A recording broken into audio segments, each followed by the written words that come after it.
Beautiful people, welcome back again. It's your girl Everyone Entertainment. Good morning, good afternoon, and good evening, depends on the time you guys are watching me from. My people, our sister where they call Felicia Okponwa, where if papa turn RIP for before this new year, don't finally come outside. Since then, when she and her cousin sister Ritoto they get better. So ever since then, where if papa take turn RIP, she never come outside, or I never see her. Rather, me I not lie. So she don't finally come outside, come outside. Say she not get one, she not get two, she not know anything where they play for social media. Say now she they give information to people where they take the saga retort. He say he no know one, he no know two. You understand? And another matter where constant answer dey for inside the matter. He say if Ritoto know say the things where they talk about her own mommy, say if mama no do her, make she come outside, make they bring a bed boy. There e get leg, my people. I can't shock, I can't say wetin dey happen, wetin dey play. My country people, na another matter we can't deal with this saga. You don't work out too far. Not be small matter. The saga started from cousin. E now white to Edo community now, my people. Now then they call Nobiomori Yegba you do. Ekmeroe, my people, who go put an end to this saga? Who go put fire, put water for this abule we catch fire? We not know, my people. I bet make una gather here, make we come here waiting Felicia Okponwa shock. This our beautiful Edo sister, a cousin to Rita Ayemi Mon TV. My people, waiting they play for inside town, my people, waiting they play. Waiting they sup everywhere, just get as it be. Everywhere just tamban, my people, everywhere tamban. I don't know. My God. Which kind of balaba be this one? Which kind of wahala be this one? My people, for this new year, today na 12th of January. But it be like say na inside 2021 we still dey. Make una see the way this January just stay taban. I beg you, make una take everything easy so that make this year for sweet for us. Una understand, my people. Now I say make I carry this matter, come knock am for una table. Say see wetin dey happen. Say Felicia say she no know one, she no know two for the allegation wey Rita talk. Say na she dey give information to her opponent, which is APP, abi APC. You understand? Say she no know what, she no know too about the wetin dey sup for inside social media. You understand, my God, you say people. So she say if she bring paper, he go swear the juju, any juju wey they want do, make them bring am come, he go swear. He say bet may Rita go bring paper come if you know say wetin Iyeki 1 billion talk about her mama, say make e come debunk am. Oh my shell. Now that one they call Arueme. He said make it come debunk am, my people. Hey, how truth is that, my people?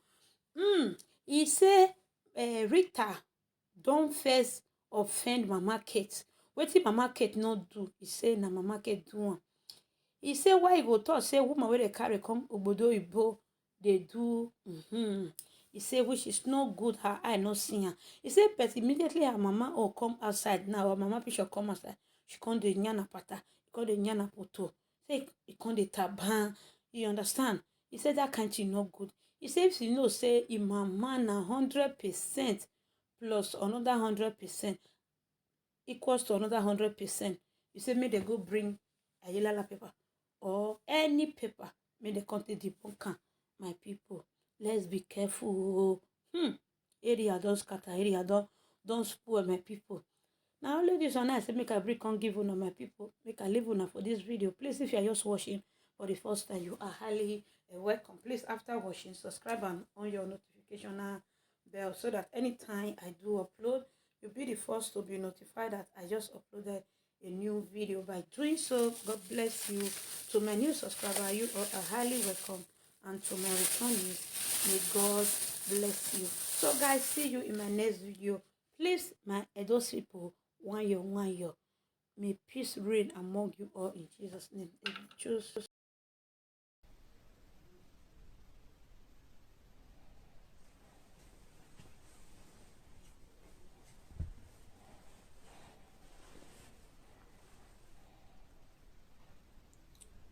wake up this morning, not so love I see you. I can't sing my lost song.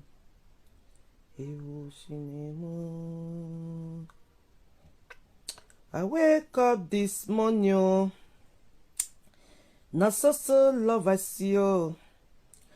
I can't sing my lost song.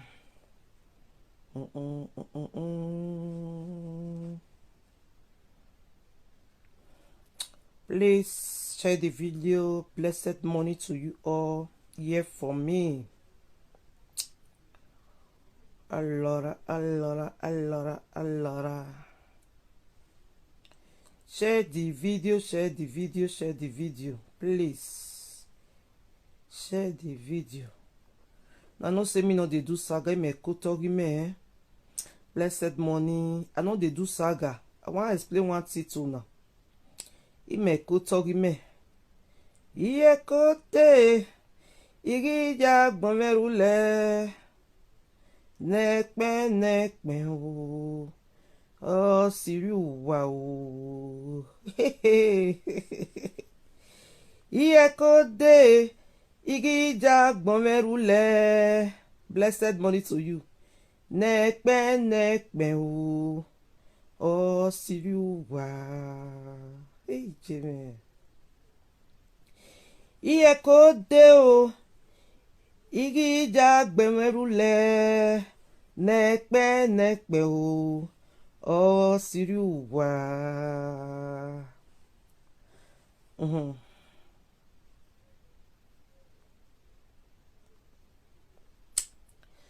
Una good morning. Share. I get what I want to tell now.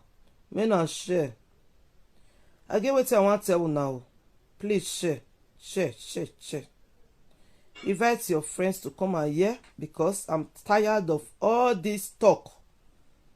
I'm tired. I'm not here to insult anybody. I'm not going to insult anyone. Never. From me, insult, no. Anyone. But I want you guys to understand that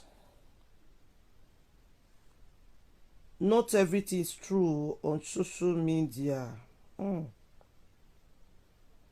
So people can lie for Africa.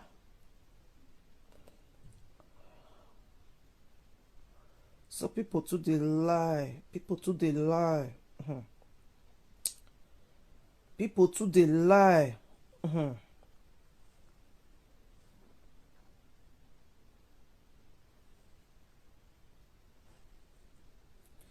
People too they lie. Oh, people too they lie. People too they lie for social media. Men are not they listen to my lovers. I want beg una something. Anywhere they mention my name, they talk anything about me wey no good. Me na record that place. Me na send that give me. I don't know the full video. The full video I don't have interest. But only that place where they mention my name, where they insult my papa, my mama. Me na the record that me na the send that give me. Yeah, wa ma na so bo ma yasi. Ima si yok bi agbe ma si yok ogbe. I beg anywhere. Therefore, they mention my name, my papa name, my mama name. Me na the record that they said that give me because me, Felicia, I never mention anybody papa name for my social media, for my Facebook. I never mention anybody mama name. But my papa name and my mama name that they use how they sing all the time. As my mama die, na social media for year. As my brother stayed there on social media for a year, I come out for social media, I tell my people, see as my mama die. Na person call him mama for house, go tell her, say, me say, na she, na mama, na ki my mama. Wala, ya gbonirugo, amujaze very on, enyo mujaze. Me, I dey thought this morning, Ojuju paper when I dey plant since last year, I want make it lad my pa house. As soon as possible. ASP. Me, I dey dare you this morning. That is why I come out. You know, say since then, I ignore you. I just ignore. I will continue to ignore you until you bring that juju paper come for me. Now that day I will start to dey answer you. Oh, wetin you dey talk since then? I don save am tey. Na you start am, no be me start am. Lie. Na you start am. Wetin dey pay me for inside this matter wey dey ground so? When Monica Ijeki dey insult me, you come be Monica friends. You dey use your Facebook dey support Monica. When me and Monica come settle, you expect me to come and join you to fight Monica. Na that one I first tell you for the first time. That will never be done.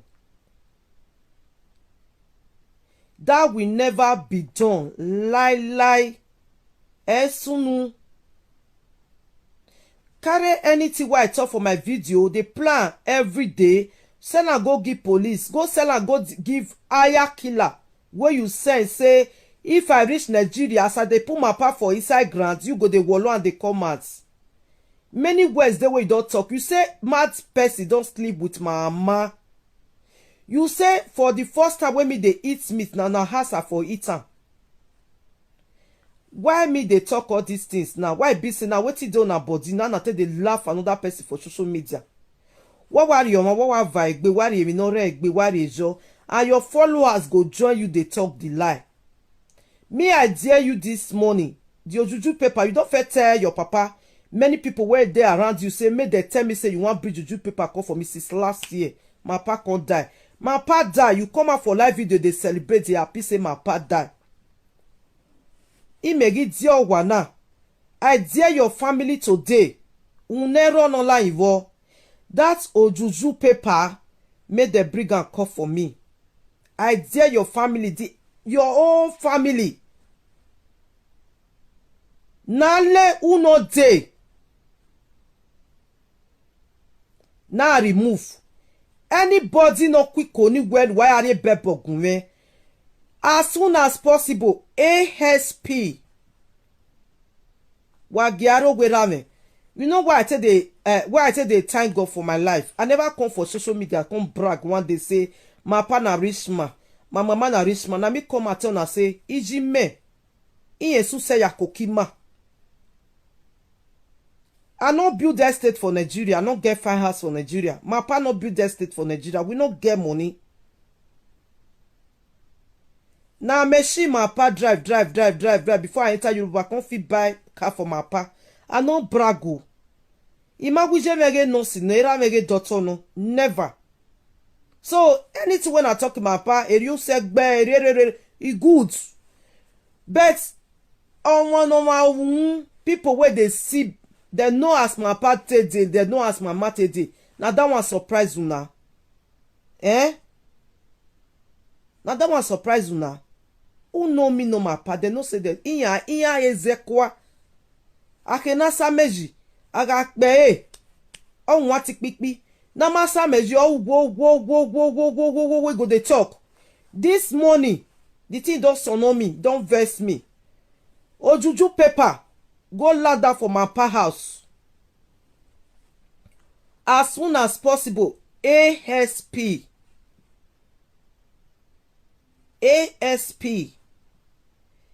You say person wey dey old land tell you say make me rest, make you rest. He call you, he talk to me, we daylight together. Say make two of us rest. I can't say I don't rest. But you never rest. The whole social media they see or say you never rest. Now me come out, come talk say I beg, make una rest. Make una leave everything. You say me give from Victor business, make me take target you. From Victor come and tell you say never a time. Now me they beg for you. The way I beg for you for Victor, now so they beg for you for Ivenive, now so they beg for you for Ijeki. Many people now say they beg for you. Now me, mo you ya gwe mi ya fefe ne ya manala with social media. Now money me ba for ne mi ya la vela with social media. Me I dey dare you this morning. I never insult your mama, your papa for my live video one day. I swear and I promise. But the day when your mama, your papa go bring juju paper come for me, now that will start to the insult that that go break that pot where I reserve. Now me they tell you this morning. And the never video here bebo give me. I don't only make so and go. Me, I will never talk. Ebe boni mana lado weri mene mefa nunu. Once the Ojuju people don't lad my pa house, they don't come me for us say Ariye bebo gunwe me like social media me fanunu for na me guan iguan. De ebe bonu wari gunwe waga sawebo emi ya ni atale le mebe social media nu wetale ni mona ga emata u veboyo.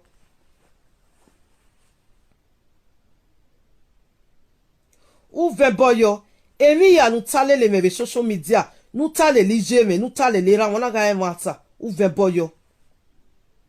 Emi ya ni atale ni weru gwe biju gwe social media na mi ave boyo. Mi ave veboyo. Okay. Mi ave veboyo wari bebo gime ASP. That I request for it. Send it to me. To my father's house. Send it to me. ASP. Moka ma we we imagine ogbina me. Beti je me no re mi ogbina me. And ogele gbina me ne. The day you open your mouth and insult my father and my mother, I don't know if you are boswan affair kulelewe. You never sit down and notice her. The hand that feed you, never you bite it. Never you bite it. You come out on your social media, you say, I'm your household enemy. Household enemy. You talk story as it go taste you to people come they insult me for your platform. I come out to answer you for the first time. Then you wear na veladian where make her shut up my mouth. I want to beat my sister for social media. But they forget say na your my sister na I carry me come out for social media. They can't forget say that my sister carry me come out for social media. May you fans everybody they insult me. On your onye kwekunu abuve social media ni ma like. Now me vow say the day I go do saga, may my phone make it break. May I not see I take entire live video. That is why I not go do saga with you. That is why I not go do saga with you. But my dear, I'm daring you now. ASP. Submit that Ojuju paper for my papa house. Since last day now you dey talk. Now I want it. I don't want to do saga with you. I don't want to insult anybody.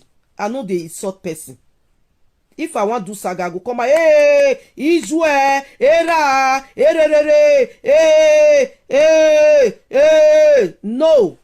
I vow to my God, anything will go make me do saga, make it take out for my life. I know I can't do saga. I will not do saga with you. If I want to fight you, I fight with you with the truth, not with lie, because I have a verboji. When you go talk, waiting not dey person papa body, waiting not dey person mama body. If the carry juju can't give you, may you swear. Sure you go swear say, now so it happen, not be so it happen. Me now, I dey dare you now. I dey dare you now. Carry juju paper go put my upper house. Then I go answer you later. For now, I get nothing to tell you. But lovers, followers, have it in mind. I'm not the one that draw her leg out of Facebook. She's the one that called me on Facebook as old enemy. She say her mama tell am say when me dey go Nigeria, me go dey ask about her. May I tell know her background, everything about her. May I tell know her secret, of which I never did. That is why I come out and answer her. She say madman fuck mama. She say mama dey fine man. He go carry my power wey no dey work. Obey way. Una hear am for social media where she dey talk. Person wey dey talk that thing for a body, why you not come and answer you? I answer you. I not cause your ma. I not cause your papa. Your partner don't even forget at 18. Now social media can't dey hear your partner now. Now you even talking for your platform. Everything where you talk for your platform, that they use against you now. You can't say na Felicia. I beg that juju paper. I need that ASP. The one where I know for inside that I can't talk. The one where I not still know I'll still talk. ASP. So what threatening no motor or more? Ije no beri mo vyo kano. What threatening ewe nega ilaka? Uwe aga mwera me yugoto. Uga wole rame la dia ugoto. ijebe no gunu na tie be ni ogun awo ya ba ijebe be yin here una te ya. You think people forget, and your followers, why do they forget themselves so soon? Iya mi ame gbiyan ne babana emi wawu eye ma jede gba wa ye wa mi ame ne babana. And people are calling me on my platform, insulting me, inboxing me. You bring your sister to social media. You bring your sister to social media. Me and my sister, who brought each other to social media? Go and answer that question. Go and do your research. Then you come to meet me. When my sister come out on social media and said that we are not sister, you guys were there. Now me I declare that we are not blood, we are not sister. Then una come they blame me. Una come they blame me. I no go insult now because now any money we dey so. Blessing Eigiato, you are the one that started, not me.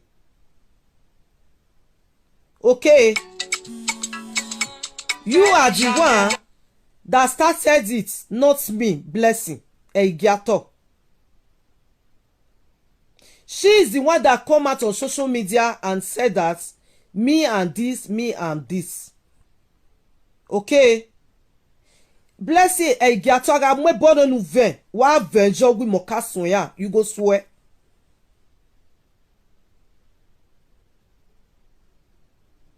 Okay? You go swear. Na question me they ask you. Blessing Eigiato ne rana ge bawe ugia sen. Ne rana jam oge ya wo we ba son wa van.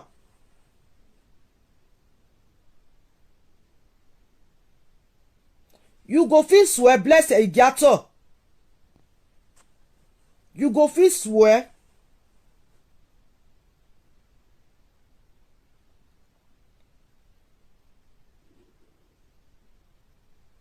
When me and Monica get problem, who they support Monica that time? Bless you go swear. Some of my people, they enter fake accounts. Some of my friends, why I call my friends, they enter fake accounts. They join Monica beats me. My family, the ass or enemy that I have, that is calling me ass or enemy, they join Monica to beat me on this social media.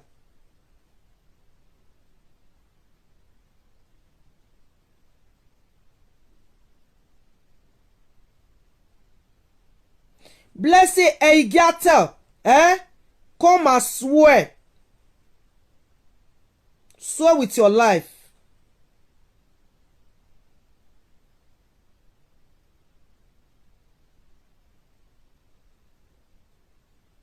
Okay, come and swear with your life. Uwa no one get talk on. Abi I no get mouth while I talk. I dey tell now all the time. I just want to ignore. And I continue ignoring until I see the juju paper. Now we start to dey talk. Not be everybody get mad to dey do, get power to dey do saga. As me not just be, I not get power to do saga. That video where I do, I tell am say, no do this thing. We know each other for us. No do this thing when you want to do so. Now I can't see that song for her. Say, a saga. I just see gun. I just talk her. I don't mean her to be anything. I just talk and make she stop wetin she dey do. Na that video she come dey play every day. They use her against me. Una dey support. If two people dey fight, if the third person read there, he go say stop. People stop me on my sides. They say I should not do that. Now you be senior. We may know why. Ena lawa. But she says she want continue. Now today, she is saying that people said that we should stop. Me, I did not stop. I continue. So, my people, I'm telling you guys today, I'm here to dear her. I need your juju paper as soon as possible. ASP. I no go Nigeria. Now she first come out for social media say, hey, I dey Nigeria oh. I dey Nigeria oh. I dey Nigeria oh. I dey Nigeria. They cry for inside her for here with black and black. My pa die. She shout say I dey Nigeria. at the end wey I come out for video, people dey ask me say welcome back, welcome. Now I say where I go, I no go Nigeria, dey here. Na so lie dey reach, na so person sabi talk lie reach. Social media right from time, they go insult each other, everybody go enter house, but person insult am, she go find the person reach Nigeria. Na unu wewe yare rock gwena ina ya gwalo weso wera, you wan come pour the this thing on me. About for now, una wey dey judge, me na dey judge everything well, because nene bogareva bana wado wa lele aken wado judge una go follow me na come judge me carry bebo gie me what as she dey tell everybody dey go dey talk and say she wan bring ojuju come for me I'm telling you now, ASP ya mwene ne bebo gume gene ne bebo re yo kian ke e bebo gare ne me do to yakwa. Okay, I never thought that time all your followers, all your enemy iyawe ni gunu me o, ni lagwa o, evi ya o, wa gbi o, erere na enter house.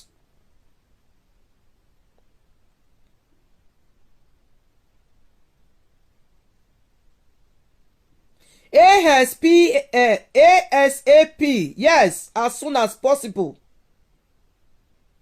That is the meaning. As soon as possible. Now understand me. I need your juju paper as soon as possible. I need them.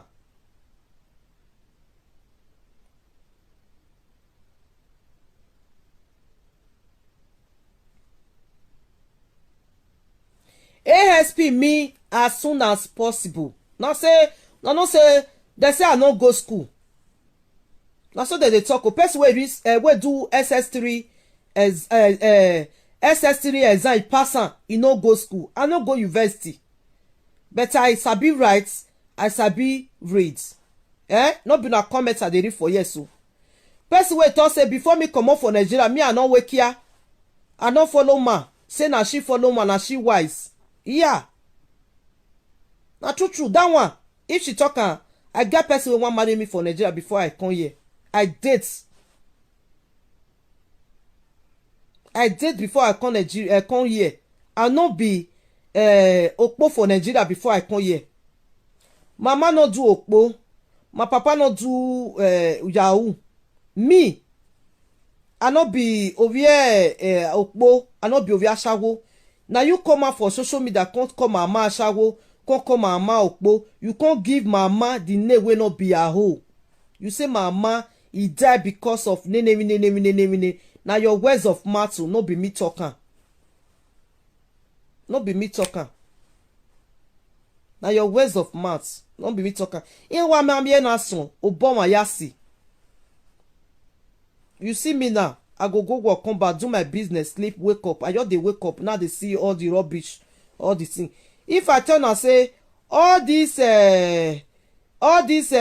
Matthew Nora, I'm not here to do saga, I'm not doing saga. You know the meaning of saga?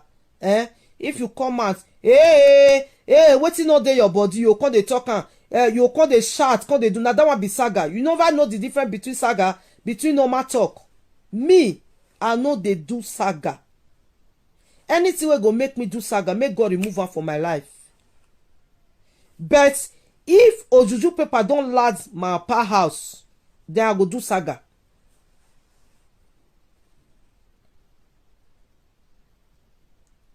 I need the ojuju paper as soon as possible, because as she dey talk and say she wan go bring juju paper come for me, if papa wan go bring juju paper come for me, if mama wan go bring juju paper come for me, all of una now na dey Felicia say na jena o, Felicia say na jena o, Felicia say na jena. Imegita mu gwana gwa nene juju paper me ni de ni me se vo me ave minu me yata.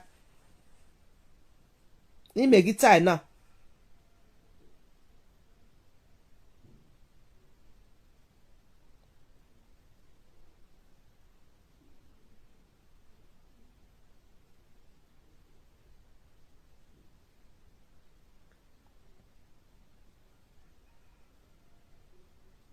ni me wa ensevo.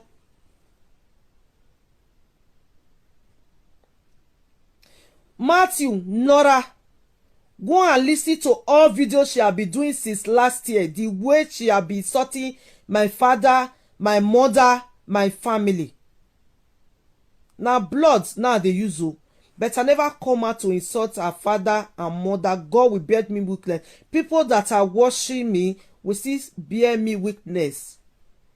Her mother name, I never measure it on my live video, or the father name. I never measure. I tell people, say, if you not beat that girl, na my papa and my mama na one beat.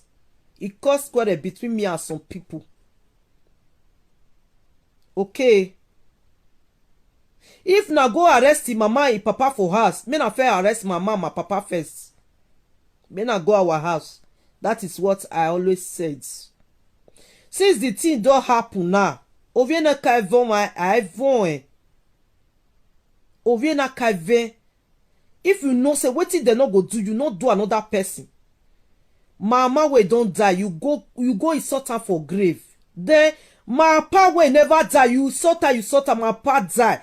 My papa still die, you still come out. Una ya anya do ni go. Well, yes, it don't happen. It don't happen. Say Naju Bioduga. My papa don't die now. It don't happen. You call the nyagin. You call the talker. Your followers call the call say, see Anna, she don't dey on black. Now this on black now tell they talk on a day and night without doing saga with you guys. Una go dey hear am for body. Small. Be out on me. Una dey threaten me say make me no enter Nigeria. Una they look me like person wey go enter Nigeria, you come dey lie, right? They use police say they guard body they go. Or you come dey hide for everywhere, make them not see am. As I say my phone dey with me. Live video direct. I never go Nigeria. Now don't let me say I don't go Nigeria. I still come out and say I dey here. Why you believe in me?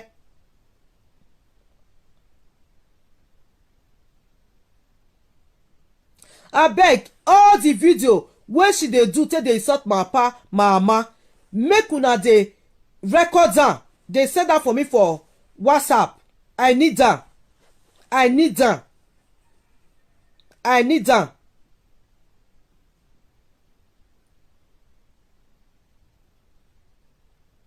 Ima si jo ma gbe. Ou ka si yo me gbe. Ou ka mi on eva 120.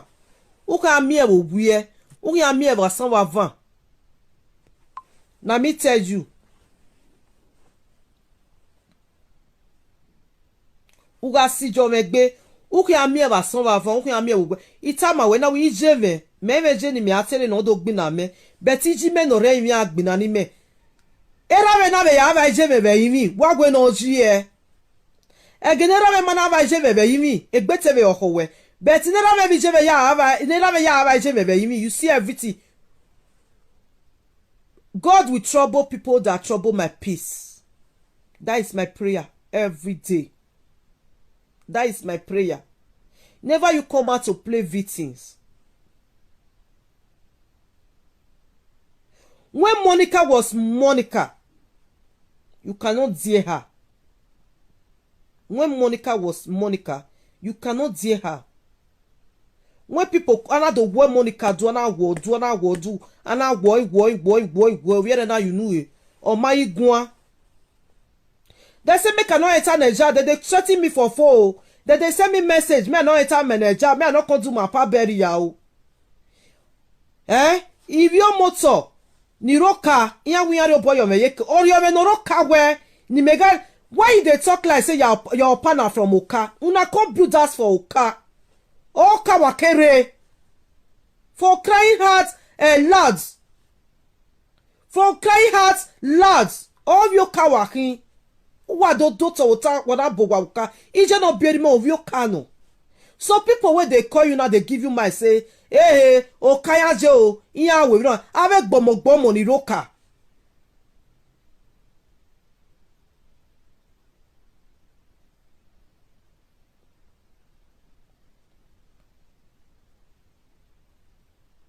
Avec bomo ni roka, avec ayakila ni roka, wa ge ayakila ni ado gbimewa.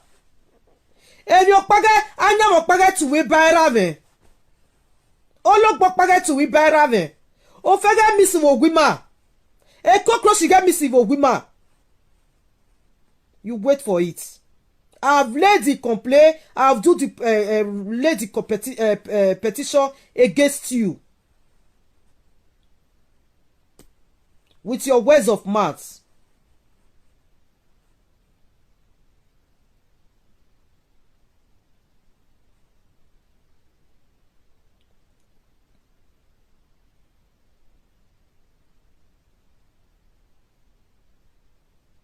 E de ne teme ni pe aha ma megwe. Eri o ma do baba gbera we company ni.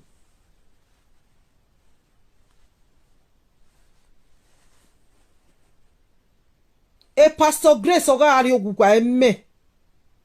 E Pastor Grace oga ari ogugwa eme. So you face her.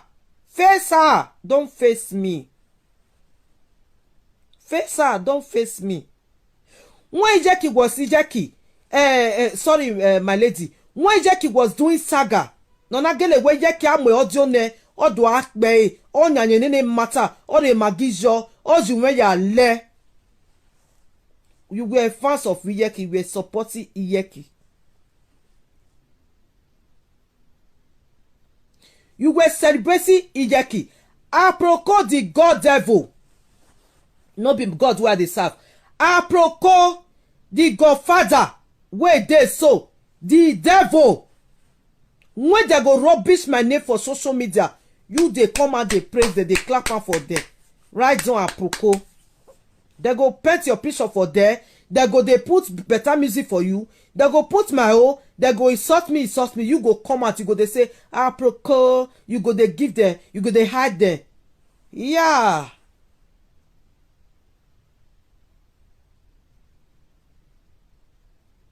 First mommy love, first prophetess Grace, then you first Monica.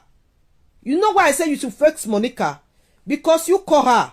You were once her friends. You were a lover when she was insulting my parents. You were a lover. You side her. What if you Monica go insult us away? It just say we ga when enemy. You insult us away. Or we insult us away. Not time away. Don't fight for me. I have my man to fight. Me and Monica we are settled. Monica called my father and say sorry to my father. He called me and said sorry to me. On one connect him with Monica Kugbe. After we talk on that line that day, that was just more talk. Later, me and Monica we talk almost 2 hours. I put her for line. We call each other. We call Neja. We connect everything together. We do the necessary thing. I settle with her. Because I never had problem with her. I was a nigga alelekian. Or my matter me gen ota. Or man no me ona bi atai. At the end, oh na boy. Ewe yana fanokoa. Eh? If you know say, what did they talk about your mama, your papa for social media say, na lie, na they talk, carry juju paper con.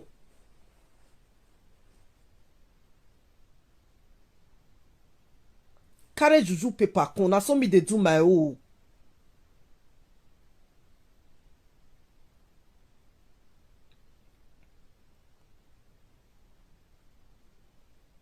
That Aproko till today.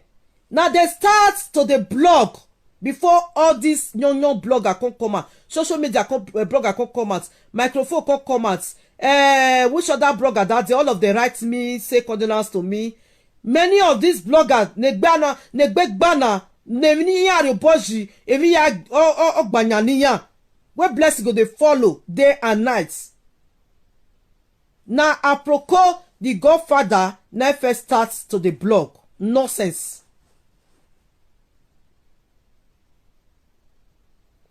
Emanire no there. All the bloggers were called yesterday. They don't monetize. They don't shop social media money. You will start. You see the evil way they do since then. You will start the evil. Now where you dey, now there you still dey. Umalago da umalagi yeke.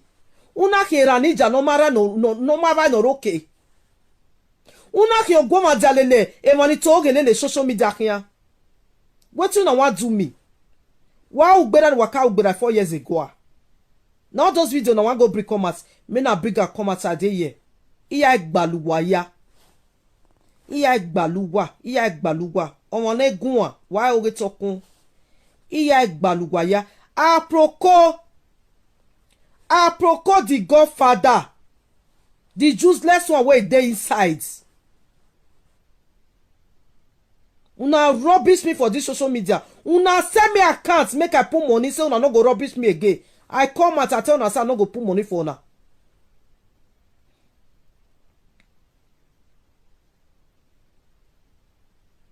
When wagi ume sevegeni emetana. Una shuka for my eye, it can't come out for my back. For how many years I not talk?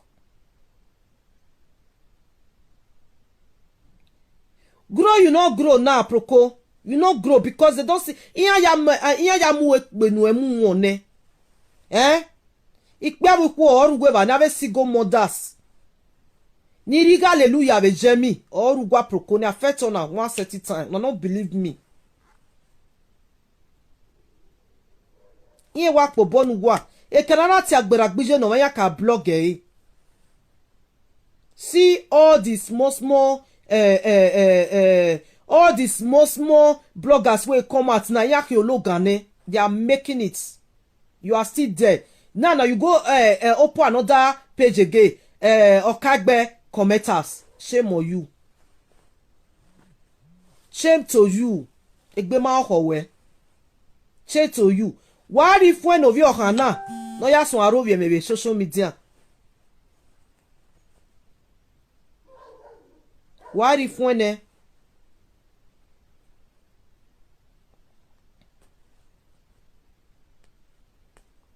I never call any presenter say mena come mena dey insult and see mama see papa see mama. No. I talk her for my live video say ime awati yana ne yado de ba megbuwe na mat I use and make. I no call they say me they can't join me fight you. Now then my God will start to dey fight you. ASP as soon as possible go and drop the Adelala paper or Ekonoro paper or Osokpika paper. Go and drop it at my father domot. Let's go there. Let's go there. Owana moge bawe boyasion. You say everything what they talk for social media say na me go tell them say na lie. You carry juju paper come out. Come give me.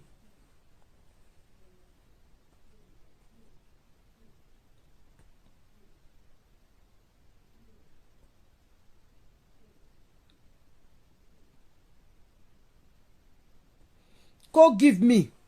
Say yes. Felicia wo no get bona me. Then you tell my way any years ago.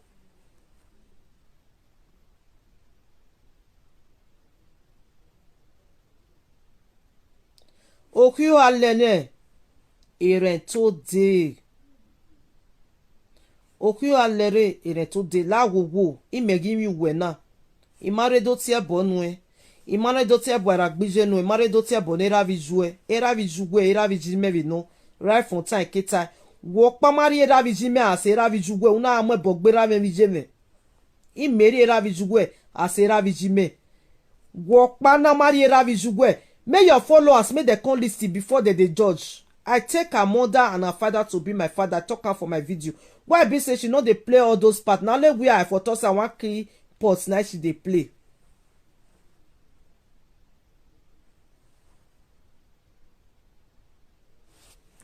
Why be say now let that place now she they play. Ita we live video we ijugwe ijimene eri mejimwe no ima sogwe ra video adeba we no agbe me but ina do me na ka defend yan but later na do ge we no kana wa ya te bo ne ra video me no gu ne kedo ade ije vera ma dege ni atama we nu na ma. That was my question. Na iya isogu gwane na we wi me o we kan do jaju egbe la wo face prophetess Grace.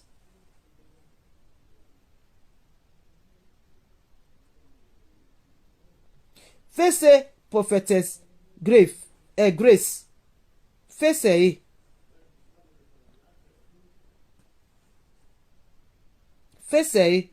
well, who face mommy love, then who face Monica. Monica was on a hole. When you start insulting her, I call you several times. My sister, don't do this. It's here when not time away. We no. Hey, insult your papa. Alora. Ina ve time we bone Monica tinera vije mo male le so wa. O ma gbera me vije me. O ma we mi rokpa. Unu ya me. She don't still beg. Wewo. Ugwe tuku ya monya, unya atie bone, una ga atie bone Monica, una ga zogle, o viere na betama wegwe, nye mani dey.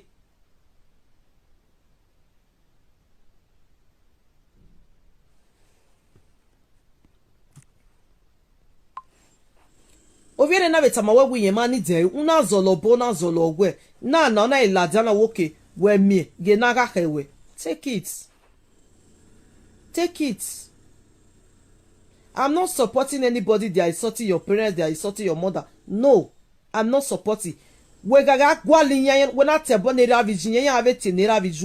that. You know that. Else, you don't go to insult their papa, insult their mama. They go still insult you back. Now, social media be.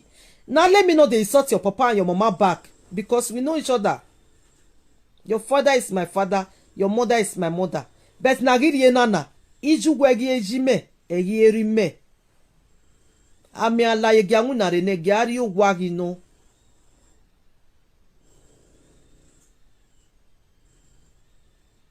My father died. Oma gwe ya unaga gogo gwera megu. Ina temeni jeme ya gwe na te story ra me bi jeme me no ya era jeme me no ya gwe una ti jwe wo gwa. Ugwi meka gwe nyogbe ijime veni mana tegbe vero ni laja wonu we video ni wo si ju ogwela dian. As me be I don't feel they do anything for social media. Say my junior sisters or my junior brother, they don't feel control me because say na me be senior. No. This person Matthew Nora, I delete your comments. Then if you write again, I go block you. Now that jeje comment where you write, I don't delete her. If you write again, I go block you. I go block you. Every bata. Write again. Then if I don't finish this video, anywhere you write, I'll go block you because I don't negbe. It can't done so I don't they respect you since. You know 1 year. You know 1 year. If my junior brother call me, say, the day when my junior brother say, na me actually the quarry, say, Mama, ikwewe mugwe. What on ya gbuna the social media? Mama, give my on its call. They put me for where I belong. Imagine more dienya. Or mon pay school fees in Niani do agbonya. Never. But if your mother, your father cannot call you and say, you don't know what's wrong, what general now. Who have it in mind where utiak berak general maybe Gemene. Jogu ya gera mene, ujugu ya gijemene. Nana yak fefeke sunu dawe. Wa amo be medu. Moka do tie nou moka die woka die me. Matthew, you say make I block you, now don't block you. Bye. Ciao ciao. Your time is off. You are out. You understand? Me, I dey dare you this morning, ASP, as soon as possible. Send the Ayalela paper or Ekorone paper to my father's house. I will receive it. I will be happy to receive it. Then I will come out on social media and open my mouth and say what I want to tell you since all these days that I swallow. I never say. We ga egwe mi ni atale le ra bi jugwe be social media ga mata no. Go oge no ya re bebo be giyan ni. Are bebo giyan.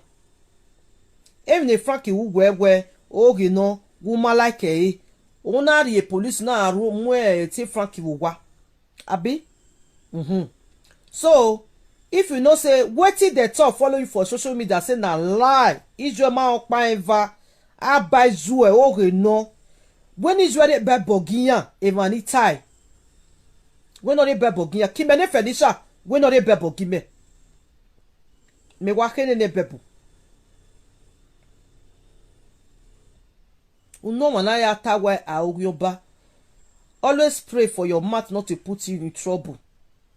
Always pray for it. You will be coming out all the time threatening me I should not enter Edo State. It cannot be me. Vini mana gboma wa imatia bonera vi zuwe. Imatio gunwe, matia gunwe dera vi zuwe. Iji menore mi. Una zanza wa vi social media. Una zanza wa vi social media. Una zanzi jeme wa vi social media.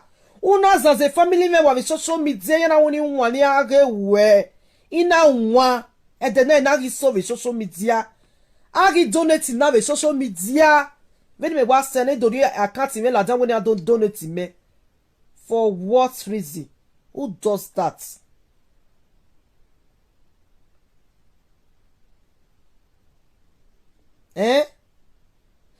Una zanzije vegan.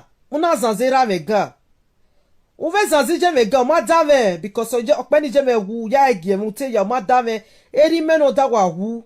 Oma gwe ya. Ya be follow us. We. A black gi joge kwe mu. Me era me wu joma u. And then era me wu. You make a post. And mock my father. And mock my family.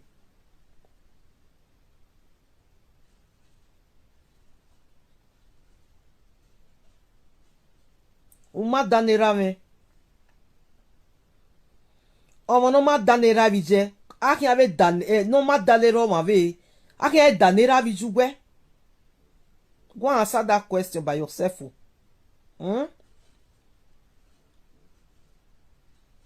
My papa has did there. Men are put on for social media.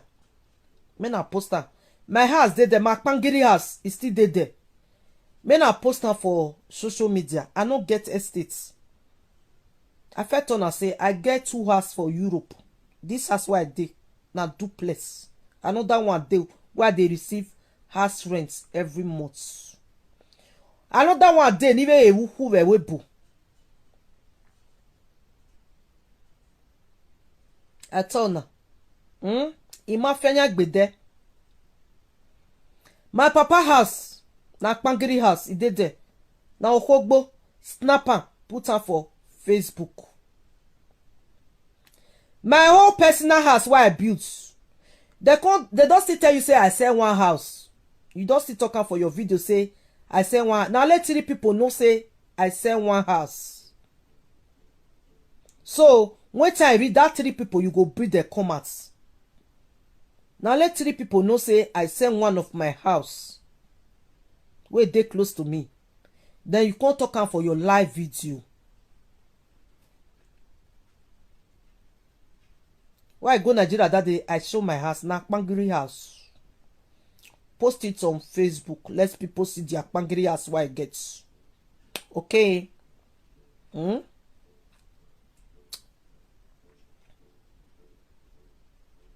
Post am. Even though you and Percy dey quarrel, you and Percy dey quarrel. My Bini parable say, I will you more, I will you woo. If the person, even though the person are your enemy, if you born, you still congratulate and say, congratulations. My papa die.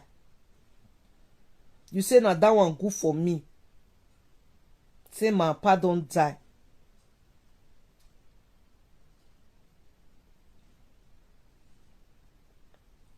That's how you talk. Say na that one good for me. Say my papa don't die. That's how you talk. And your live video you for talk everything. Ibama because ever amwe bogun any event. Ito go yon my gbe. We are go oge. Emi ya ni atalelu webe social media go oge no. Yare be bogun. They give any talelewe. Okay.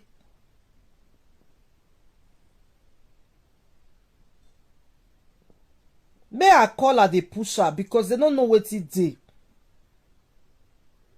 Your caller go call you ya amwe bogbo here with a live video we. A caller my call him deni amwe bogbo we with live video me. The video why I do last, they be one try make they call him. I know I stop there. I know what ya here go we go no when ya go we go. Women we go tell ukpokpo na rie ladina wa ko gi meji me ye. That's why I tell you, now that one you call they play day and night. Say now that one be the evidence where you get. It just good well. Carry the evidence go Ojuju place. I dey here. Don't forget, say now this year they arrest your papa, your mama, they go your ma house. Not be last year when me and you quarrel. This year, me and you never quarrel. Now last year, me and you quarrel. Now arrest. This year, me and you never quarrel. Before they go your pa house, go right down. Okay?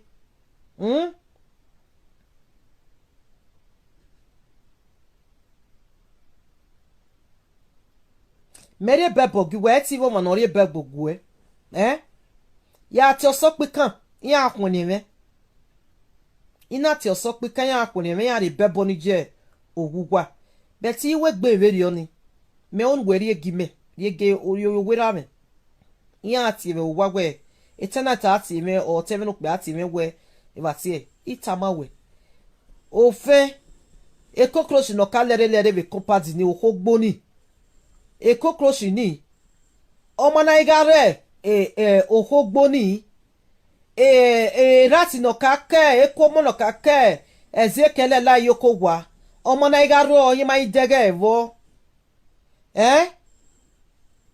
abi america he wo gwa ni ama na idege evo obowoji uruwoji.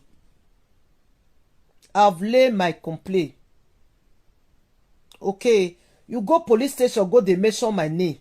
Write my name down for police station. Ya wo kwori on my bae we woman. Let's see how it's going to end later.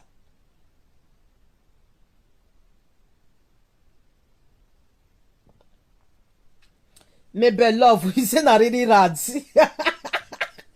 I say rats. I don't say rat though. Rats now talk. E commenta sa you get agbere wa. Abeg, Monica, may na help me dey no be video na one save.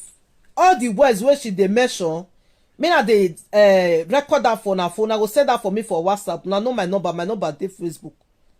All the baba's words wey she use against my parents, may na dey record that, they send that to my phone. Because I don't feel look video. Now you tell the year. Now understand me.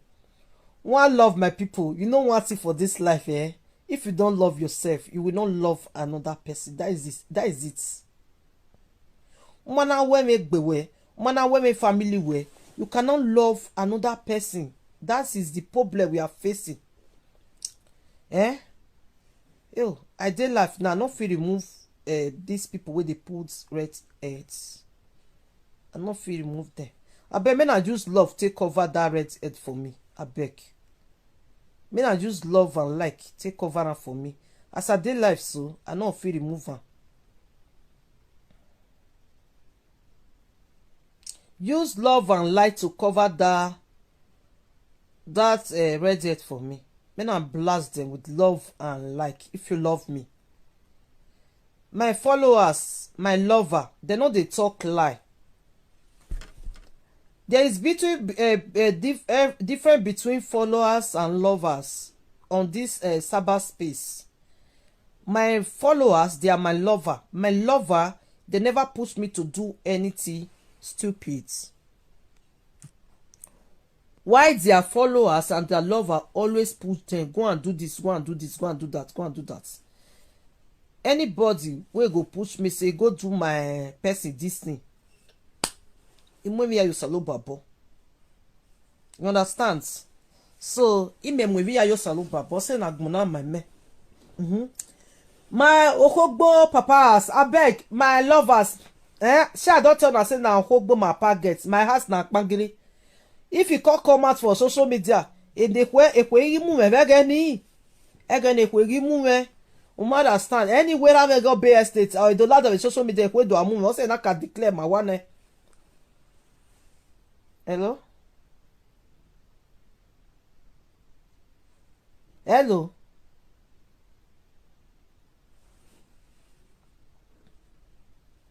Ew. Hello?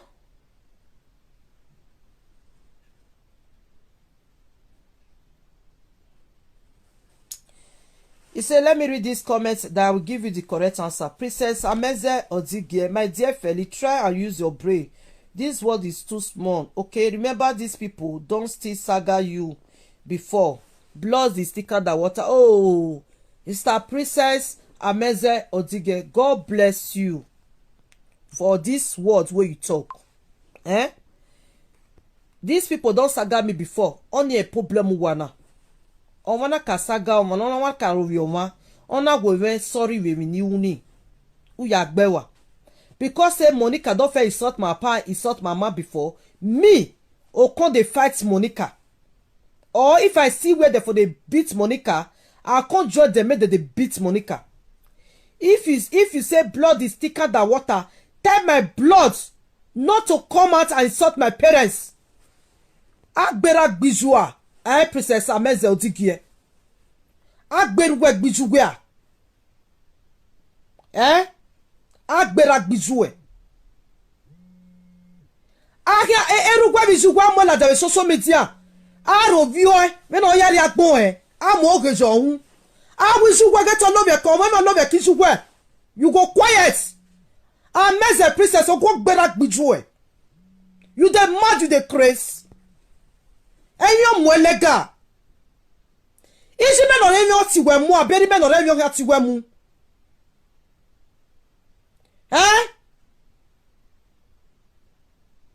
Blood is thicker than water. My blood will be insulting my father, my mother, even the death of my father. My blood was mourning me, insulting me.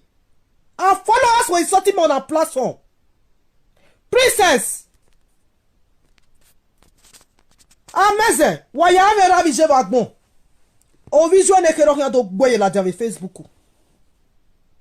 O ka do mudi gbera visual. Wa warrior, you are a fool. Wa go momo wa gugun. Now the thing na small pikin na dey talk to. Who no dey talk, you know me say no get brain.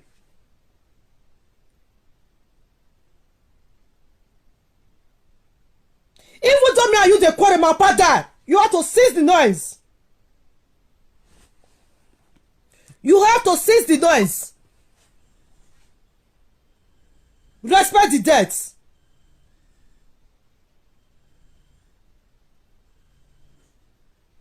Nani ka oge gwe ve wa so avant. Ge nani ka ogwa venena. You are mad. Il va bon faire qu'on les loue. On même rien ou jouer. Mais na j'aime bien qu'on me vous jime. Wa warrior. Et pourquoi give vie? I know say you be a follower so. Go they comment for a place for that side. Do not come here again. Aye ri gba mu e. Wa go my run e bodaro mo nuna. We na respect egbe. Sakpana nwere you on. Sago no be wo vawe yeva. Be mi na yi we mi enu. Wa gbe o bagbon. Ero zawe zunu. No jemo yo kan ba wo oge. Who warrior? What did they do this one? Blood is thicker than water waya mama. Princess Ameze, stop that nonsense. Stop it.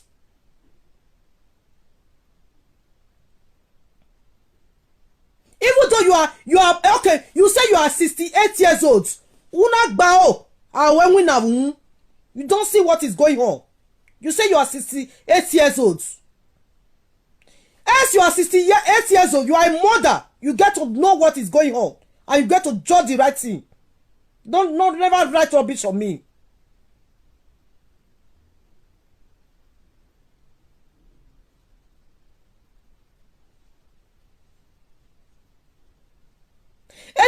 wu on the 30th in our rain ipower na fear one person come out for Facebook say yes era wu na only on money you say make I not talk I quiet what did they do all of now wọ́n mú wàlẹ́ guy ẹ̀yin sọ́wọ́ ẹ̀sẹ̀ ọ̀dà ẹ̀gbọ́n májọ́gọ́ fi ẹ̀rẹ̀ nọ́ká gbélé ẹ̀yin sọ́wọ́ ẹ̀sẹ̀ ọ̀dà ẹ̀gbẹ́ ọ̀májọ́gọ́ ẹ̀rẹ̀ nọ́ká gbélé ASP I need the ojuju paper for my power house send it to me Princess Debae wàyé nínú bẹ̀bọ̀ kíjẹ́ mi 68 years no my negbe rubbish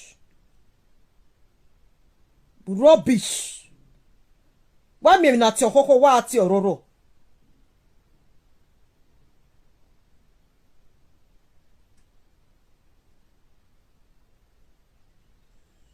wa gbe negbu wa ye gbe I tell no say I no dey do saga the day where I go come out for saga the day where I will come out I know the two saga wey be say I come dey talk life for your body o na that one dey different between me and now I will fight you with the truth I will fight you with the truth una spoil my business for social media na God still dey help me to go I no talk yeah why we ni atale ni ju ego oge no we ni ju are bebo gima e bebo yare yo wera me iko e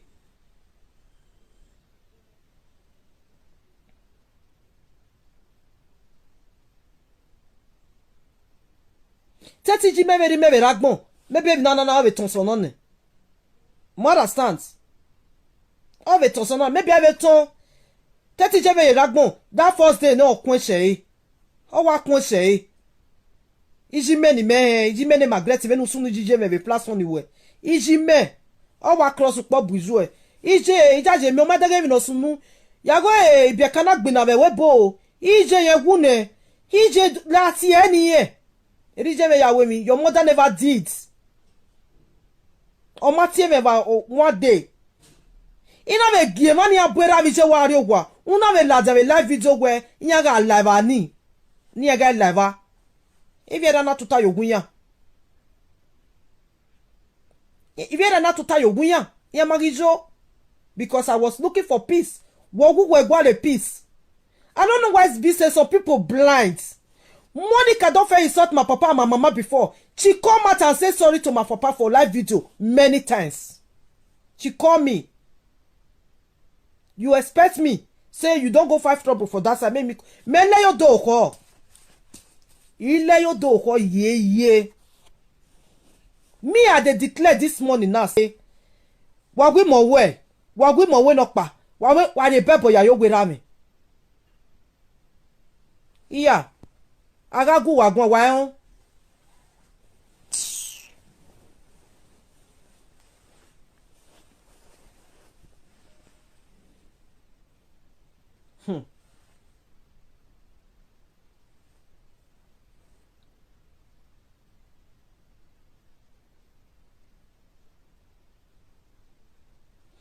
Okay, it's a princess. You know say you love me. Why you can't tell that word? And you know him no sunu.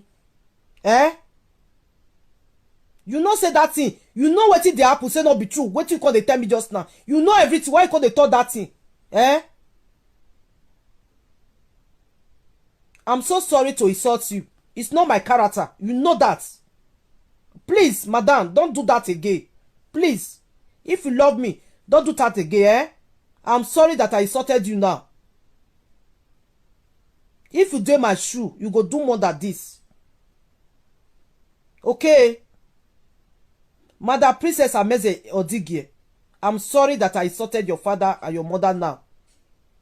Because you are the cause. I'm so sorry. Don't do that again.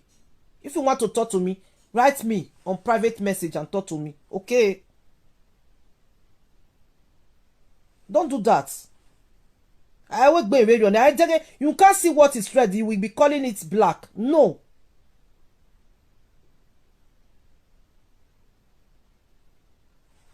I'm so sorry. that I attack you. It's your words of mouth I used to attack you. It's the sentence your comments. That is why I attack you. I'm so sorry for that, okay? I'm so sorry. Please.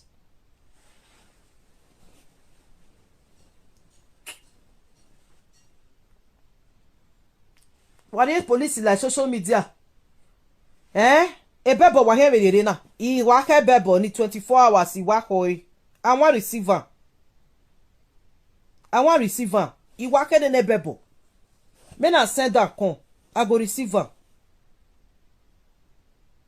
Last year ke on de bebo bo ede o.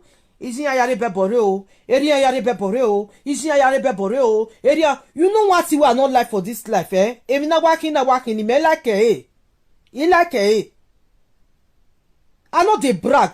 And I know they come in noise maker pass say Felicia umu mi rokpa u gbe mi rokpa. Ba bene. I se ti gbe mi rokpa, mi rokpa ni awugwa I ugwa mi. I mo bomo gwe, mi ra vi je mi ni kata. Era me go je me go. Me to bi me. Solo ba lo gun me ni Jesu. Iye wa se aga se ke no aga un ropa.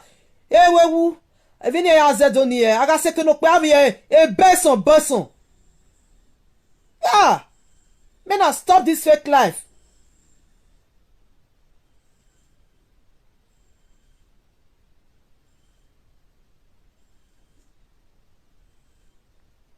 Men I stop As me come on now, I told her say, right from time, my papa no get money. My papa be this one, my mama be this one. He dey come carry my papa as come for social media now. He where you go ne? He where na so he be now. En fait on a say my papa get money before.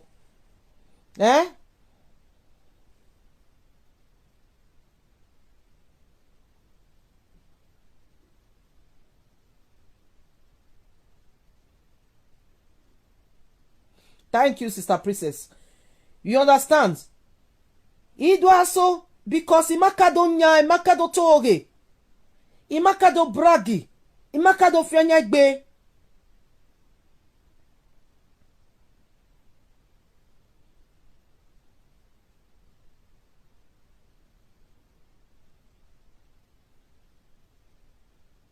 Now so as I reach so now so I reach so.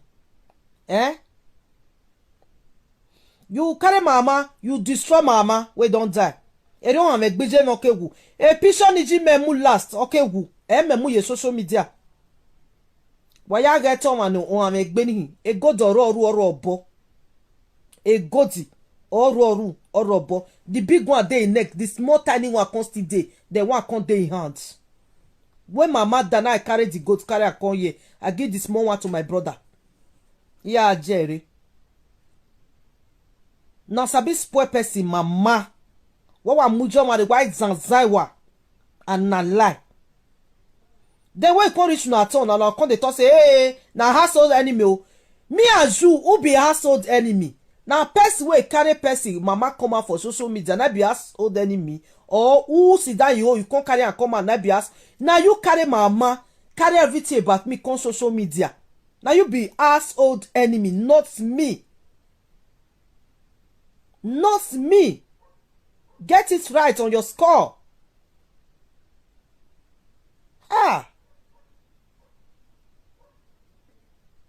Not me.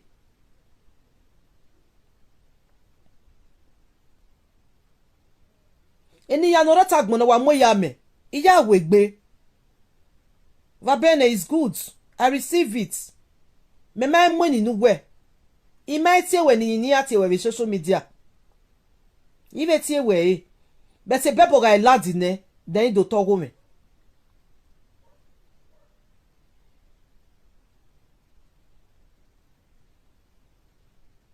O wa cheti no wa we. No mani ga lajo, na re do we beria. Oga mwera yugoto, wa wole ladin. Ije no ka gune wa ya wole ladin woto. Wa tran wa wole ladin woto. Keni muje meji. Wa ya gwale di grave wa wole mu ladin. Ikeke kanu toke kanu wa wole wa muladin imebe lerun wa gunwe go lijebe muladin woto maybe wa wolo solo by create a miracle Also I live again for me. I need my mother back.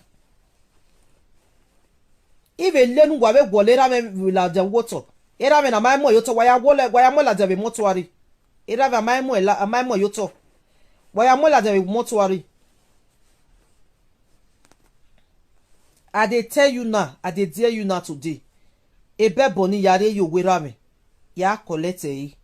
Then wa we gbe teme ra me bi je me bi e social media.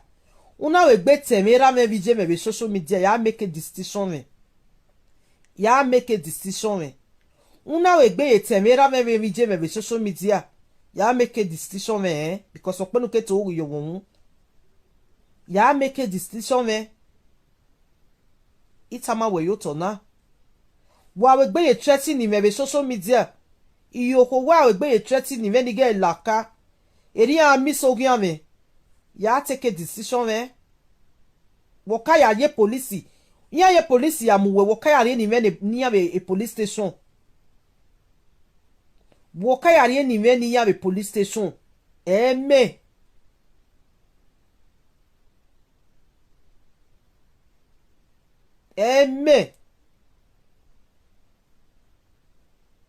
Ireva we ati evon a prophet Grace.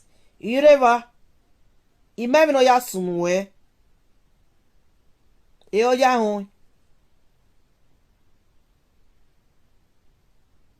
Wa face mani face ugwa should be better. Why face me? Boga igunwe gun. Beni ibe gu wa gwan kedo ade. Why be gunwe gun? If you be roto mana waso amo bogbera me bijeme. Waga igunwe gun ibe gu wa gun. Ikabe ladena betamuwa. Waga igunwe gun we. If not say na ladena why I come out this morning can't talk now say juju paper wait they threaten me and the threatening too much for my phone. They call me, they write me message, the threatening too much. So me one contact and say did you paper? I bet me I go put out for there. Boy ari ye vani mi ahun ni ezo. E family bi de do kon wa moto bi me, on ya do kon wa. Mi ahun ni ezo.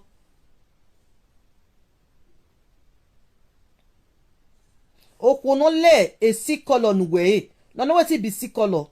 That's food. What they cook like my nyam. They go grind nyam, come put pepper, sauce. Sometimes they go add Maggi journal. Sometimes they'll put fish. They'll come tie am with paper, that paper, green paper rice. They tie am. Now I see color with the color. Mama they cook and well. You don't eat her for mama house. You will hear her wo mena son ari miogo. Ege mena son ari miogo ma biwe.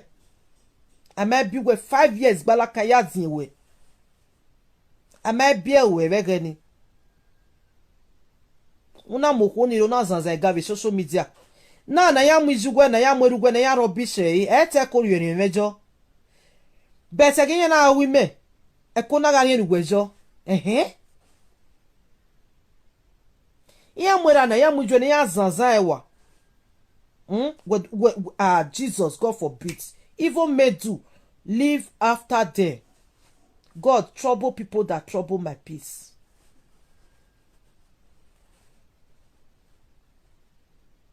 No, Bibiana, the father has fine. Oh. I know they talk like because with the quarrel. Owera Moses awiri me. The father has fine. Area we bogwa say, the papa try. Okay. I know fit say with the quarrel now me I go dey talk wetin no happen. Now make me say make the big juju paper come for me. The Biana that statement. The father has fine. As person papa has be. Not be normal 6 rooms, 8 rooms, or you confess or normal 4 rooms as my papa will be. Person papa has go be. A pillar by no gates, nothing. Person papa has the be. My papa no dey stay there.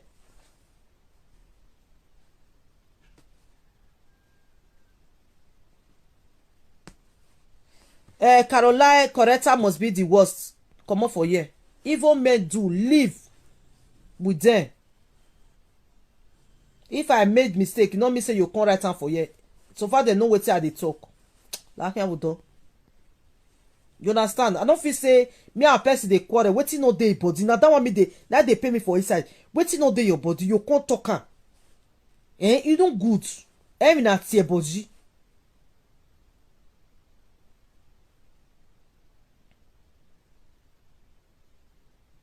Yes, so Pitole dey my pa house. Why Pitole not dey? Yeah. Pitole dey my pa house. Even though I feel like we have a video where Pitole not dey my pa house. It dey my pa house. Why? Before they come they build a flat, they wish how they build before. Not be toilet go dey back of us. Not be that they built before. Some people see they use until today. It still dey my pa house till today. My pa no stay my pa house before he die. He never stay there. He no stay.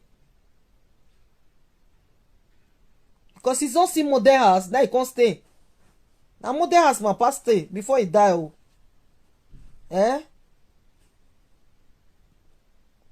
Okay, you don't see my way be say his wife die. You can't still stay that house. He no stay. His children don't build house, they put their papa for the house. He himself don't build another house. Okay?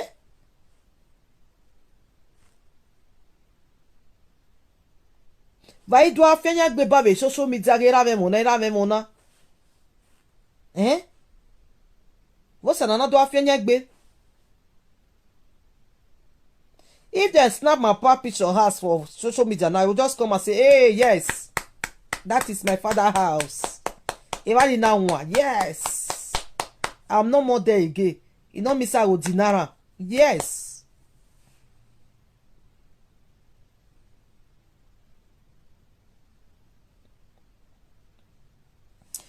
Porsche, Nenemi Blick. It's okay. Okay? It's okay. Don't put blood sister for there again. I forbid that. Never you put it there again. Okay? You can talk to me, but blood, don't add blood to it again. When she come and deny me for social media, you did there now. You did there. Now remember video where I do before Christmas. Felicia, you not get shame a lot. Monica will beat your papa. Rosemary, Laregun etamawe. Wara uwa we baby waje. Yeah. Why me why? Now no get shame. Now no get shame. Now they clap for batting for social media. Now no get shame. Me na try me na get shame small. Rosemary, try me you get shame small. Don't block you. Me you try me you get shame. Okay. Now you no get shame. Me you try me you get shame.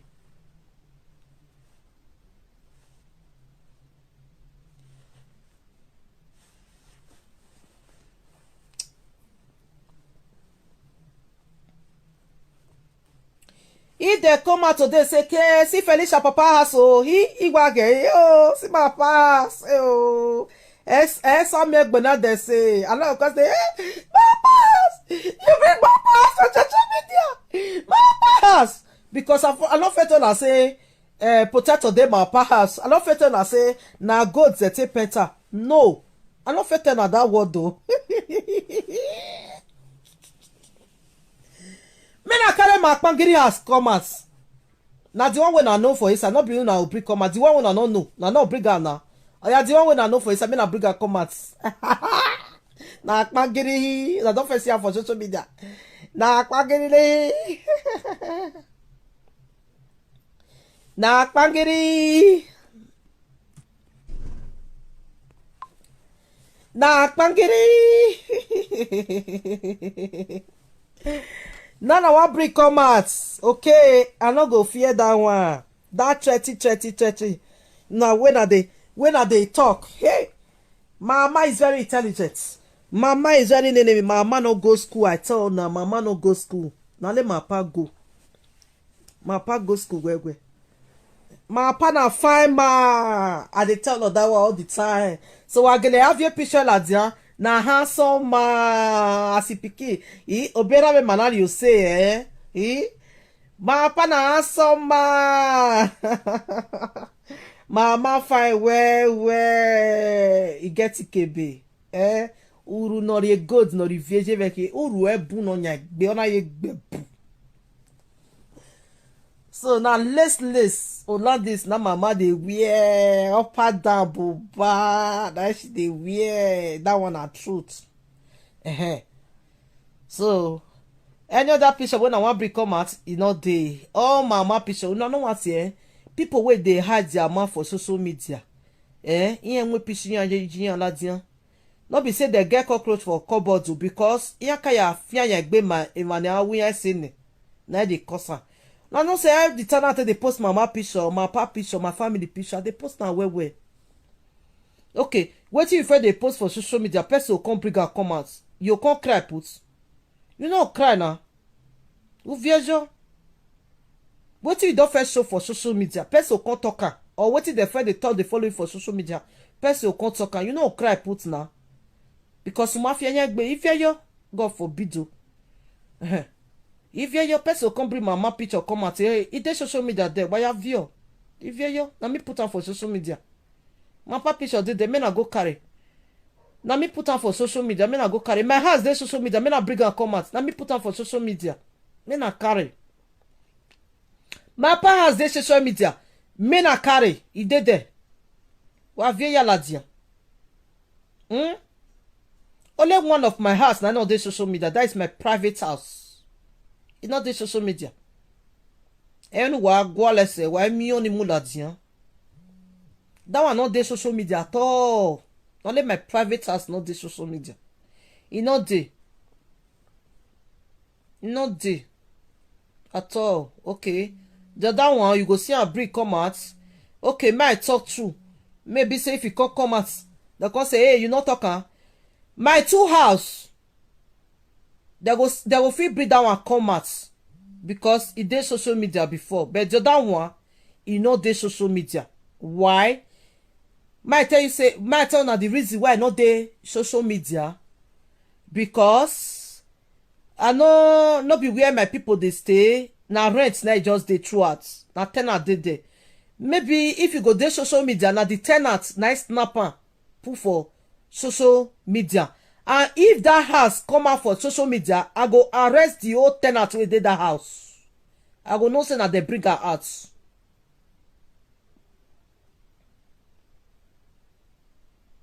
Okay, that house, if e come out for social media,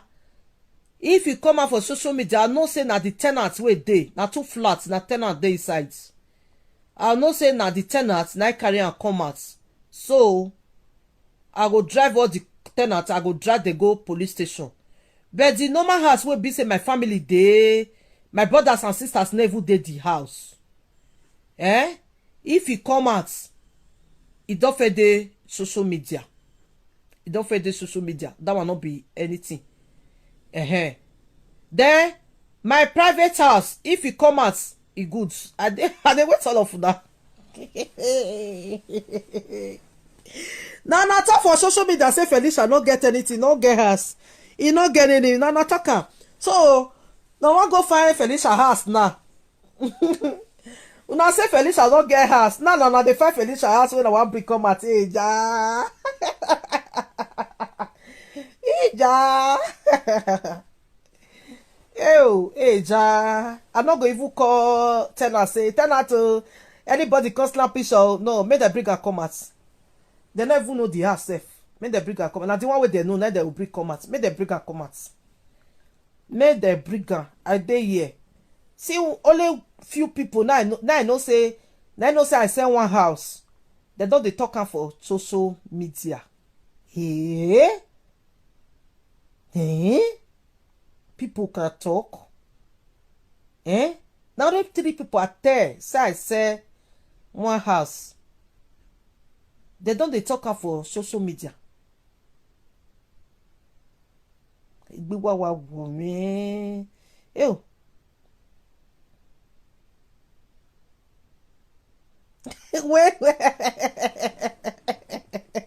He said when I will carry my house come out. Waga if you ma. If na just carry my house come out na carry my house come out na akpangiri. You know fine oh.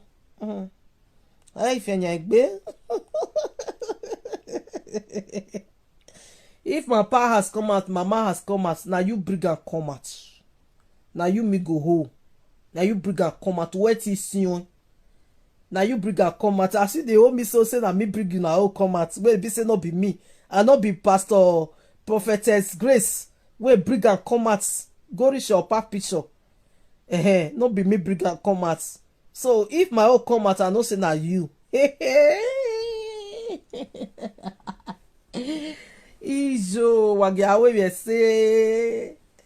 Maybe they do better thing or good thing to each other because evil men do live with them.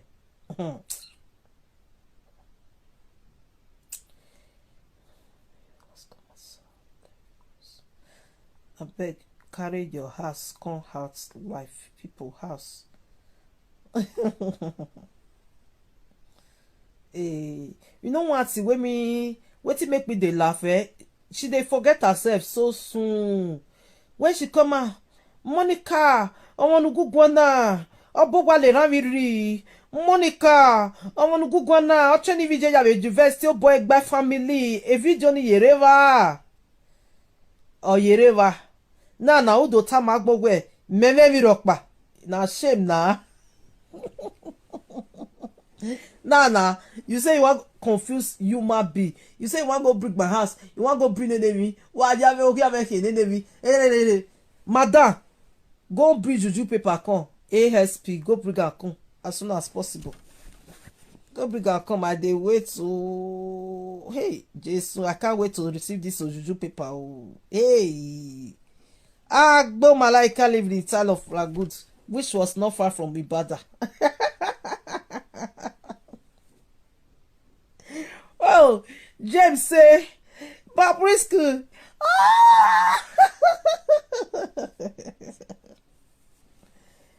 Well, I go. I beg me, they beg. Oh, but I know they mention my name for now. Evil video again. Oh, I know they mention my name for now. Evil video again. Oh, now bad thing when they do for video for social media. I know they use and they rob me again. Oh, why you rob me?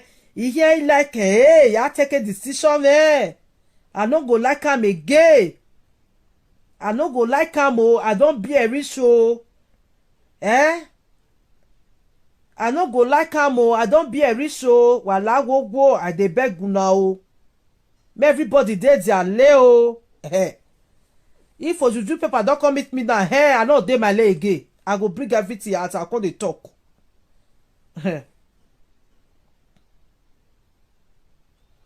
Hello sir. They don't say I not go school. They say I not go school now. Now I say make I tell them say I read Agbo Malaika live in the town of Lagud, which is not far from Ibadan. It was she primary 4. Everyone love Agbo because he was a clever boy like me. I'm a clever girl. I not go school. Make the school where I go make all day my nyash. It dey my brain. Some people go school. Their school dey their nyash. Their break can't dey back. My old day, my number 6. Ogba me. Oh, well, Ijaki, my love. No shake, no shaking.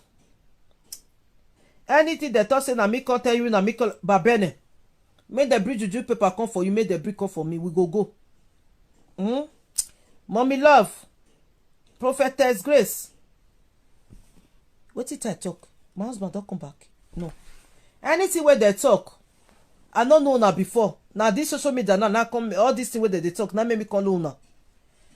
I beg. Anywhere that they drag us, they go. I dey with you now. I dey there. They say that me can't show na house, that me can't do this one. On my very own. When you're a boring, I know they shake. I dey my house, I know they shake. Men I call that for this, so men I call that for this. Wagaiti agberagbije no ma, omo no ma kati agberagbije nugwa wagaiti ne. Wala wugu. Cause agberagbije ni lugwa teni na. Also afie kunle lugwa to buwa. Okay. Ije no re imira no re imi wagaiti ebone. Wagai ya ye polisi mo ma no tuta ge wuwa.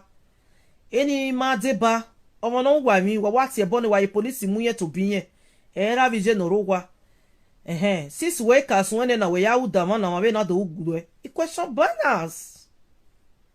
Your mother and your father, they're supposed to call you since then. So we may our working with social media. Hey, get can we come? Yeah, the but your bonu. I want ginya. Na so my mother take the judge you. I tell you one story. He said he gets so kind we go up for Nigeria. That time I go run meet mama. Ije. I want your beva gunu any.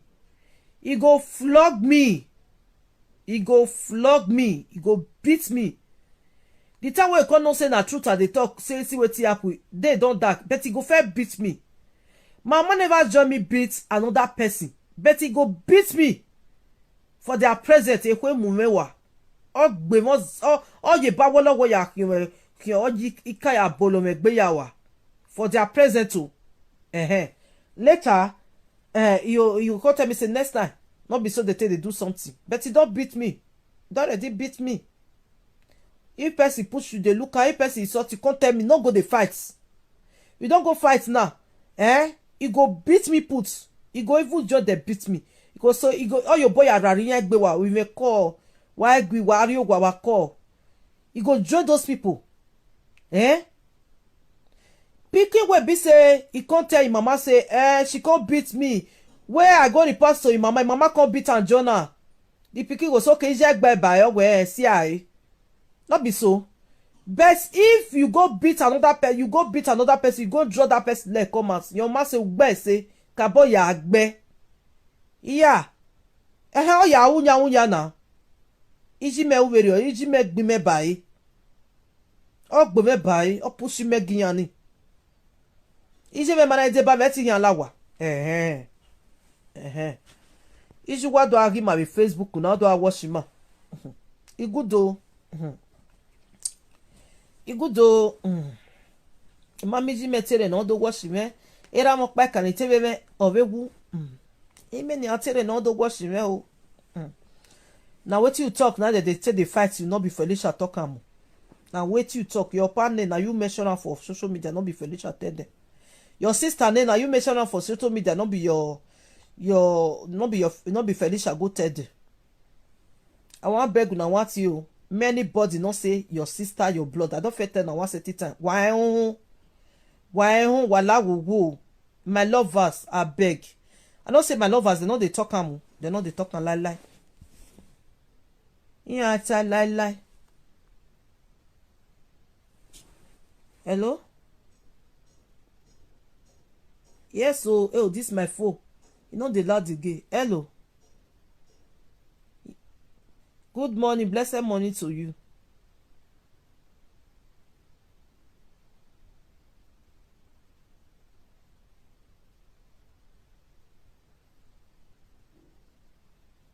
Okay, let me write you on my WhatsApp now. Okay.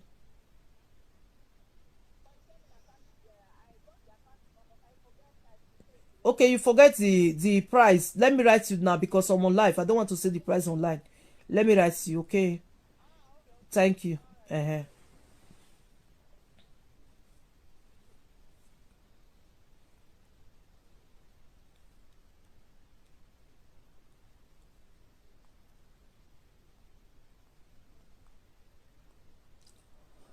Oh.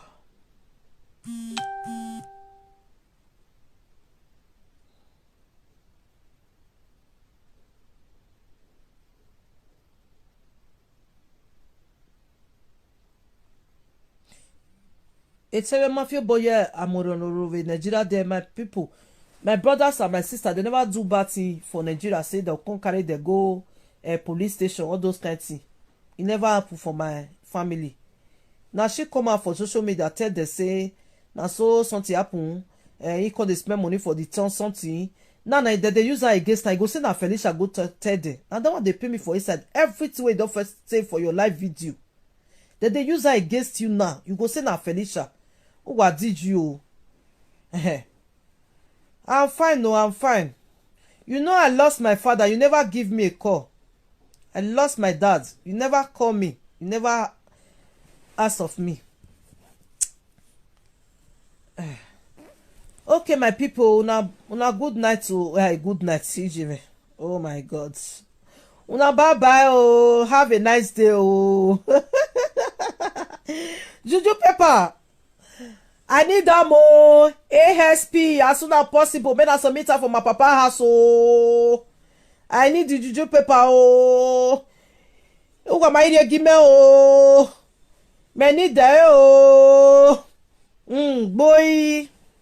Make I use microphone to talk. Juju Pepper. Oh, ayelena Pepper. Oh, ekonore Pepper. Oh, me na put her for my pa house. Oh, me no dey use Juju Pepper. Lie. I no dey use Juju Pepper. Me na bring come for me. Unu me na run ya gbon ibani. Better running.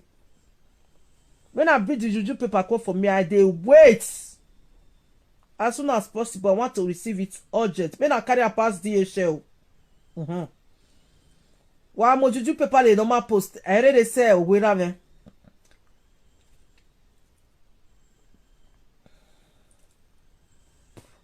Hey ya, bros, you be ask of me. Mama, you know say I dey ask of you. I no too date fine. Ew, you no tell me now. Sorry, daddy.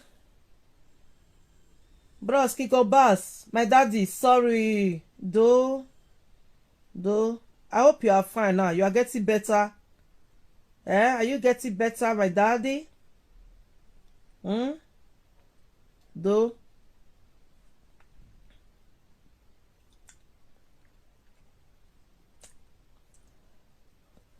As I was saying before, the Juju Pepper make it not pass normal post to make pass DHL.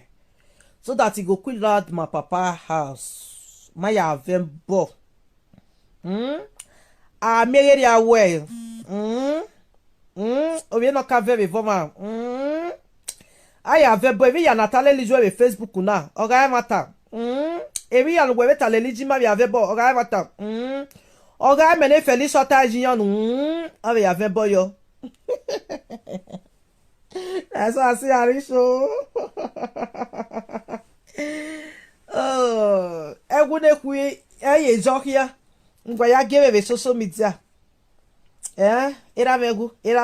Wa so iye megu. Na ira megu ya ba jeme. Ira me igu ba jeme ototo na la wa igbe. Gbadege. Don't fight with your ancestors. Dead people, they are your ancestors. You don't know. Now, bye-bye. Oh, have a nice day, my beautiful people. I will be live later when I have chance. I want to go and prepare. I will be posted today to people that sent me money yesterday. Please, my lover, if I did not post to you today, you know it's tomorrow I will post. Please, I go inbox everybody now. So, may I go prepare them because I not quick wake up. If I don't prepare them since I don't they go what to the day house. So I used to take to do cream. Now I'll go post tomorrow. I used to prepare them so that I go post tomorrow. I know that thing, my container go come today. I don't get container for some cream. When I ask me. So I will be on live later. By God's grace. If I not fit, may I not stay vex for me. Any PM, anywhere the information me, may I record them for WhatsApp, may I send that give me. I need them for proof. For proof. The allegation what they put for my head. I need them. Na do na bye bye. God bless you all. Anybody that wants to buy products for me, inbox me on my WhatsApp. Don't inbox me on my messenger. I dey tell all the time. Please, my lovers, my people. Messenger no good to inbox me for you want buy, you no want buy. Call my WhatsApp. Yeah. Na do bye. Everyone. Love you guys.